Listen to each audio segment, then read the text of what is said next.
Hi grad students, part 2 of court issues. Okay, so you also have to reject or avoid situations where your loyalty or conflict of interest is present. So more than one person or institution competing, compromising the situation, someone that you know, the defendant, you have another kind of relationship with them, like a dual relationship, or that you're being paid extra on the side or something that could call into question your impartiality toward the process, okay? So you must have an impartial judgment, you must be fair and honest and free of conflicts of interest, because that could be something that someone could raise and have all of your expert testimony wiped out, so you don't want to do that in a court case. So make sure for that when you're doing that, okay? Also, dual relationship, okay? This is an area that always comes up with the American Psychological Association, and they really take a lot of time to review it and evaluate it. And there are 10 differences that separate therapeutic versus a forensic relationship. And you have to not only avoid them, but even the appearance of it, okay? And I will go into those in a minute, okay? In a later chapter, okay? In the later part. You must avoid iatrogenic harm. So that's inadvertently precipitated, aggravated, introduced by attitude, your comments, your threats, even your facial expressions. So you have to kind of develop this poker face of impartiality, non-judgmental, for treatment, for assessment, for that sort of thing as well. So if you do that, that's called iatrogenic harm. So you want to make sure that you don't let on to maybe some of the things you're feeling. And you will be in situations where you're sitting there thinking, oh my God, I can't believe they're saying this, okay? But you can't do that, okay? Because it would bias the results, it would interfere with therapy, okay? You want to make sure that your services and products of the services are used in a forthright and responsible manner, and that it's going to minimize harm, okay?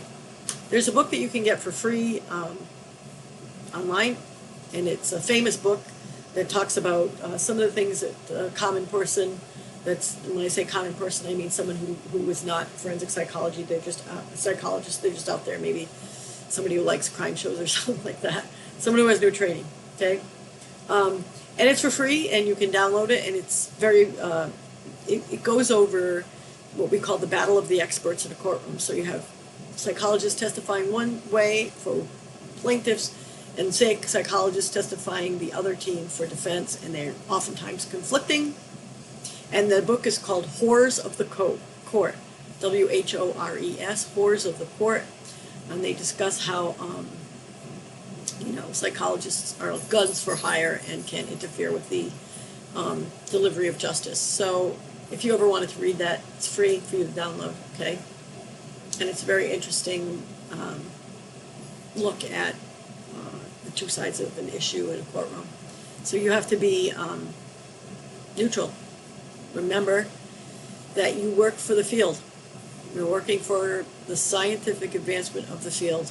Okay, even if you're being hired by someone, you have to report your results honestly and accurately, even if it's going to damage them. So that can be ethically challenging for you when you get to court.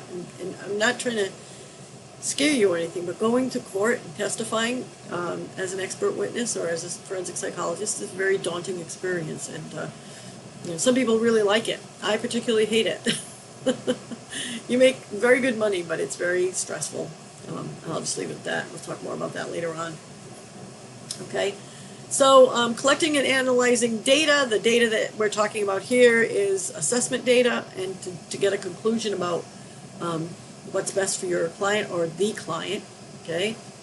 As your most crucial responsibility as a forensic psychologist, okay? You're working for the field, you're working for justice, you're working for the best representation of your practice, okay? So the data is the data, okay? The data is not lying, and the data your reporting of the data should not depend on who hires you, okay? So stick to the data. We're going to talk about that in a minute.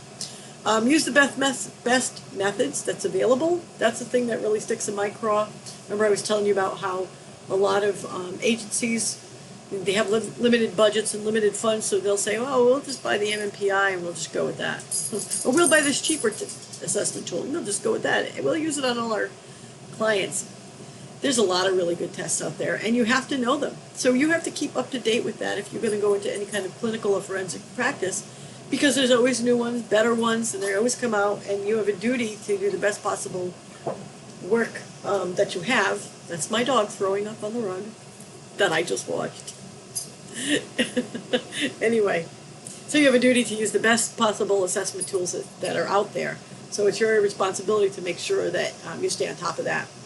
And your agency may not like you because you're always suggesting, hey, let's use this one or let's use that one. This will be better for court.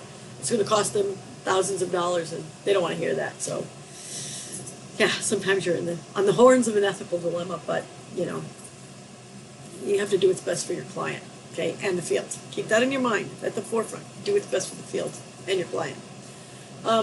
So make sure you administer things correctly for the test and the court, because if you don't, that can be something that will overturn a finding or send it back to a different court, and you don't want to do that. So you make sure that you do it the standardized way, the recommended way by the field, and that you follow the same procedure so that it could be replicated, okay? Sometimes you see people coming into an agency and they have a recorded diagnosis, and you're looking at it and saying, that can't possibly be the correct diagnosis. And you'll find that there are issues with the way the assessment tool was administered to that person, or errors with the particular assessment tool. So that's very common, and you'll find that a lot once you get into practice, okay? Make sure you have to testify about the condition of the patient. What did they look like? Were they agitated? Did they have flat affect? What was going on with them? And that the person doesn't have, that the person is given the test in a fair and good environment and not forced to say responses one way or the other, or that their responses weren't distorted by the situation or the conditions of test taking or things like that, okay? Do not fall into the situation where you take tests home for completion. That's really unethical, and it happens all the time. And the APA has actually printed out a bunch of stuff about that. So here's some of the bullet points that the APA has said. And usually, like, I'm going to use MMPI as an example because that's a very common test that a lot of agencies have. Non-monitored administration of MMPI is not a sound practice, okay? So it may result in an invalid assessment tool, which, when it gets to court, is grounds for dismissal of your evidence, your expert testimony. And that doesn't do the field any favors, and that doesn't do your client any favors. So don't, make sure that when you're administering your tools, that you're there, you're monitoring it, you're actually engaged in that conversation. Make sure that your assessment tool is secure, okay? So you want to make sure that you keep your toolbox, your little case, someplace where you know where it is, where it's safe, where it's secure. It shouldn't be completed, like MMPI should not be completed away from any kind of clinical condition, because if you administer any kind of assessment tool and you say, okay, half of it we're going to do here and half of it we're going to do there, again, that's going to affect the results. And it doesn't do the individual any good, doesn't do your agency any good, and it certainly will not do the court any good, and ultimately your reputation. So do not do that.